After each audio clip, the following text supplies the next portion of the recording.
It all started in 1959. The Price family moved to the Congo for a religious mission, but it didn't quite go as planned when they got there. I suppose things never quite go as planned, now do they? We begin in the year 1959. We have the Price family, consisting of Nathan, Oleana, Rachel, Leah, Ada, and Ruth May. Right, well, they come from the USA, across the pond, in Georgia, and they go to Africa by a little turbulent journey via airplane. You can see they move into a little hut in Kalanga, where they're greeted by the journey ahead. They were on a mission, a religious mission, if you will. They were trying to baptize as many people in Kalanga as possible. But here's the thing, the only place to baptize people was in the river. Now this river had crocodiles, where people were eaten. Obviously, when hearing that they were going to be baptized in a river where they were probably going to get eaten alive, the villagers were not happy. Began on me the turmoil of the Price family. Watson, you listening? Good, the journey continues. 1960. Congo becomes independent, which is great. This picture's not representative, except it is, because the Congo is still extremely chaotic. In fact, even worse than it was prior. Then, 20th of August, we have Rachel's birthday. It's her birthday in the Congo, and her birthday cake was burnt. And her mother's dying of malaria. Happy birthday. Moving swiftly on to 1961. Ruth May has not been taking her malaria pills since 1959, and she is sick for some unknown reason to the Price family. It's malaria. One night they go out into the hen house, and it turns out that a green mamba bite takes Ruth May quicker than malaria does. And before the family knows it, Ruth May is gone. It's no shocker that this tragedy that strikes will be the catalyst for a bunch more tragedy in the family's history. In 1962, a swarm of ants comes. The whole family is almost torn into shatters as Ada is almost left behind in this swarm of ants which storms Kalanga.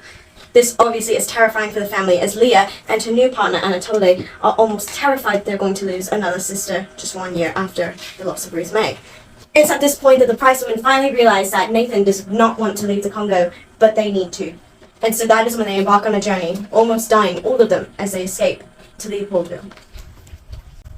Watson, are you still listening? I know, it gets worse. It's 1964. The girls are growing older and life is slowing down significantly after they've escaped Congo. Ada has relocated from Kalanga back to Georgia, where she is studying to be an epidemiologist. She's working in pediatrics at the moment. Rachel is actually now in Johannesburg in South Africa after she escaped with her husband, Eben Axelroot, whom she was forced into marriage with. He actually ended up giving her an STD, but that's besides the point. 4 years has gone by in quite a blink. It's 1968. Wow, I broke the other one. This is how it's going, Watson. Leah is now back in the Congo after reuniting with her husband Anatole, and they have 3 children. Rachel, at this point, probably has about 3 husbands, but she's actually getting something out of all of those failed marriages. A business. She's inherited the Equatorial Hotel. It's now 1974.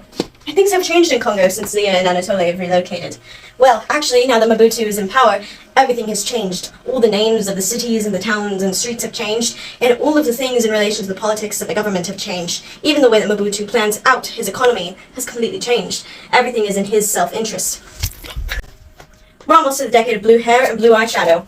It's 1978, and Rachel is still owning the Equatorial. She's remarking about how she misses the US and how she misses everything about being a kid and how it would have been to grow up as a teenager in the US. You know, like the movies.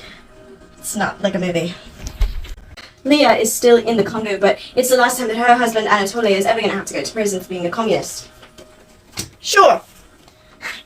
It's a great time. Rachel is still extremely rich, Ada is still studying, but Rachel thinks about how her family doesn't bother to visit her and how they don't care about her anymore, even though she doesn't care about them. Things are good.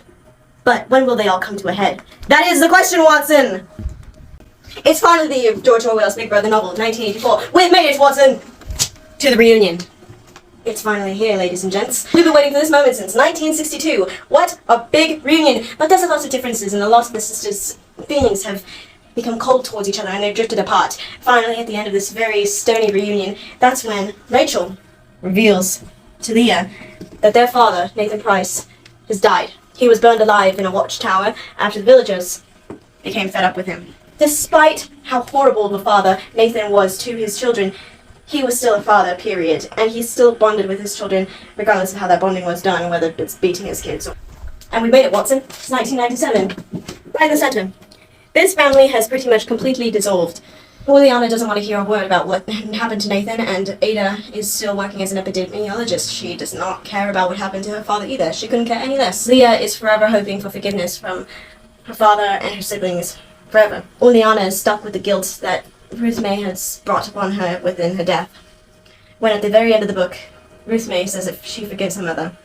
And that is the end of the story of the Price family. Any questions, Watson?